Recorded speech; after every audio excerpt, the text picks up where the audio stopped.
एक गांव में धनिया नाम की एक औरत रहा करती थी। वो बहुत गरीब थी। धनिया खेतों में काम करके किसी तरह अपना जीवन यापन करती थी। खेतों में जाकर मेहनत मजदूरी करना ही धनिया का काम था। एक दिन जब धनिया खेत में खुदाई कर रही थी तो उसकी कुदाली से कुछ टकरा गया। हाय राम, ये क्या चीज है? लगता है कोई बड़ा पत्थर है। धनिया ने ध्यान से देखा। अरे यह तो कोई घड़ा लागत है। और इसके अंदर ये पौधा कैसा है? इसे मैं अपने घर लेकर जाती हूँ। घर जाने के बाद, अरे धनिया, ये क्या पुराना घड़ा उठा कर ले आई हो? किसका है ये? अरे आज ना जब हम जमींदार के खेत में खुदाई का काम कर रहे थे तो अचानक कुदाली से टकरा गया। इसके अंदर ना एक नन्हा सा पौधा नजर आया तो हम सोचे कि इसे घर ही ले आते हैं। अरे पगली, ये तो कोई जंगली पौधा है, हमारे किस काम का? अरे जंगली पौधा है तो फिर किसी ने घड़े के अंदर लगाकर जमीन में गाड़ क्यों दिया? अरे होगा किसी शरारती बच्चे का काम। अरे तुम तो जानत हो ना गांव के बच्चे कितने बदमाश है। अरे मैं बिना पगला आई गई हूँ। अरे मुझे लगा ये पौधा कोई काम का पौधा होगा, इसलिए घर उठा कर ले आई। अब क्या करें? करना क्या है, झोपड़ी के पीछे जो कच्ची जमीन है वहां पर रखाओ। अब जब ले ही आई हो तो इधर उधर फेंकने से क्या फायदा, अपने आप सूख जाएगा। हाँ जी, आप ठीक कहते हैं। अभी झोपड़ी के पीछे रखाती हूँ। धनिया जाकर उस पौधे को झोपड़ी के पीछे कच्ची जमीन में रख कर आ गई। अगली सुबह जब धनिया सोकर उठी, अरे कितनी देर हो गई धनिया, आज काम पर नहीं जाना क्या? अरे बहुत गहरी नींद आ गई, पता ही नहीं चला। अच्छा कोनो बात नहीं, जरा एक काम कर दो, मेरा फावड़ा झोपड़ी के पीछे रखा हुआ है, उसे लेकर तो आओ। हाँ जी, अभी लेकर आती हूँ। धनिया अपने पति का फावड़ा लेने के लिए जैसे ही झोपड़ी के पीछे गई, उसने देखा कि वो जंगली पौधा जो धनिया खेत से लेकर आई थी काफी बड़ा हो चुका है और उसमें सुनहरे रंग के फल भी लगे हुए थे। ये देखकर धनिया की आंखें हैरानी से फटी की फटी रह गई। वो दौड़ती वापस आई। अरे गजब हो गया जी, गजब हो गया, ऐसा तो हम कभी सपने में भी नहीं देखे। अरे ऐसा क्या हो गया, कोई भूत देख लिया है क्या? भूत नहीं, वो जो पौधा नहीं था जो कल लेकर आई थी। ओहो धनिया, फिर वही बात। क्या हुआ तुम्हारे पौधे को? कल तो तुम उसे झोपड़ी के पीछे डाल आई थी ना। अरे वही तो, मेरी बात तो सुनो। वो पौधा रात में काफी बड़ा हो चुका है और उस पर सुनहरे फल भी लगे हैं। लगता है इतना सोने के बाद भी तुम्हारी नींद पूरी नहीं हुई। अरे कोई पौधा रात रात में बड़ा कैसे हो सकता है? देखिए जी, अगर ना आपको मेरी बात पर यकीन नहीं है तो चलो झोपड़ी के पीछे चलकर खुद देख लो। पौधा देखने के बाद, अरे बाप रे बाप, कल तक तो ये पौधा एकदम नन्हा था। ये भी तो हो सकता है ना कि ये कोई जादुई पौधा हो। अरे पर इसके बारे में हमें कैसे पता चलेगा? और इसमें लगने वाले फल कहीं जहरीले हुए तो? अरे तो एक फल तोड़कर देख लेते हैं ना, जो होगा देखा जाएगा। मुझे तो लगता है कि इस पौधे के बारे में तुम्हें जमींदार को बता देना चाहिए।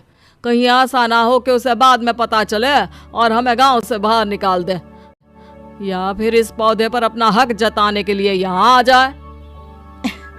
आप तो बेवजह इतना डरते हैं।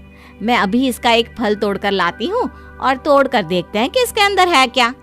धनिया जल्दी से जाकर उस पेड़ से एक फल तोड़ लेती है। जैसे ही फल तोड़ा तो उसमें से एक चांदी का सिक्का निकलकर बाहर गिरा। हाँ धनिया, ये तो गजब हो गया। इस पेड़ के फल के अंदर तो चांदी के सिक्के छुपे हुए हैं। अब देखना हमारी गरीबी के दिन कैसे दूर हो जाएंगे।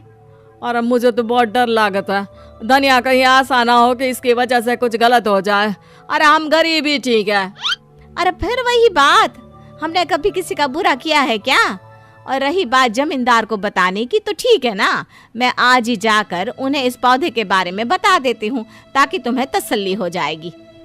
ये कहकर धनिया उस पौधे का एक फल लेकर जमींदार के पास पहुँचती है और उसे सारी बात बता देती है। इसका मतलब तो यह पौधा मेरा हुआ। क्यों धनिया, सही कहा ना मैंने? लेकिन मालिक, ये पौधा खुदाई करते वक्त मुझे मिला था। क्या कहा तुमने? मुझसे जुबान लड़ाती हो? चुपचाप उस पौधे को लेकर मेरी हवेली पर आ जाना।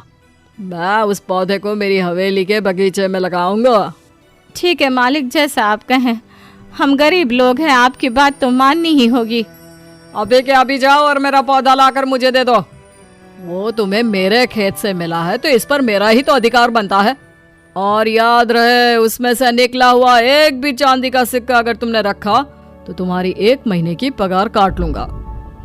धनिया अपने घर जाती है और उस पौधे को वहां से उखाड़कर जमींदार के पास ले आती है। अब आएगा मजा। इस पौधे को मैं खूब बड़ा करूंगा, इसमें ढेर सारे फल आएंगे और मैं बड़ा और अमीर आदमी बन जाऊंगा। ठीक है मालिक, चलती हूँ मैं। सुना धनिया, खबरदार, जो इस पौधे के बारे में किसी से भी जिक्र किया तो तुम्हारे साथ अच्छा नहीं होगा।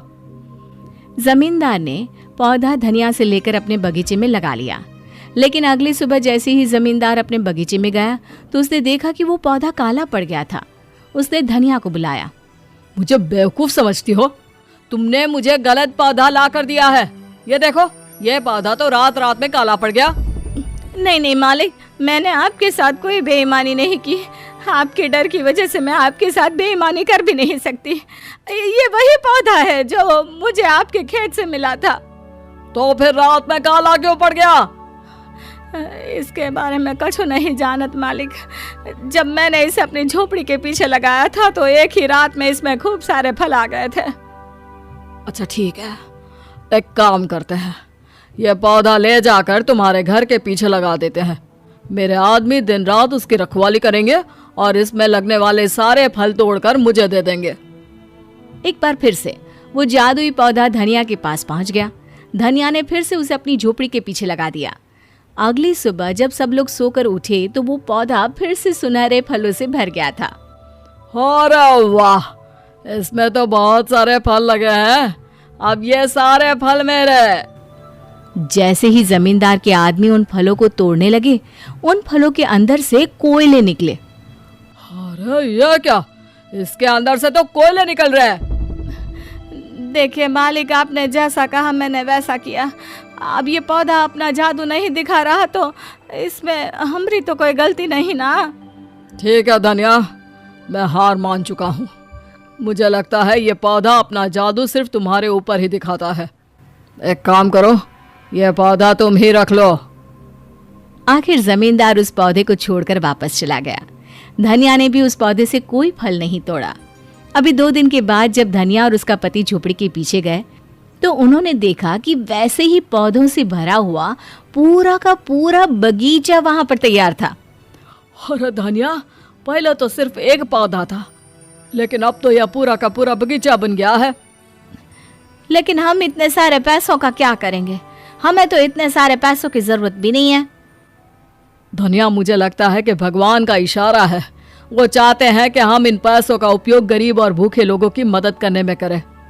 हाँ जी, शायद आप ठीक ही कहते हैं। हम सिर्फ अपनी ज़रूरत के ही सिक्के अपने पास रखेंगे, जिनमें से हमें 2 वक्त की रोटी मिल जाए। बाकी के सारे पैसे हम गरीबों को दान कर देंगे। बिल्कुल ठीक कहती हो तुम। यह पौधा जमींदार के यहाँ पर इसीलिए काला पड़ गया क्योंकि जमींदार इन पैसों का उपयोग सिर्फ खुद के लिए करना चाहता था।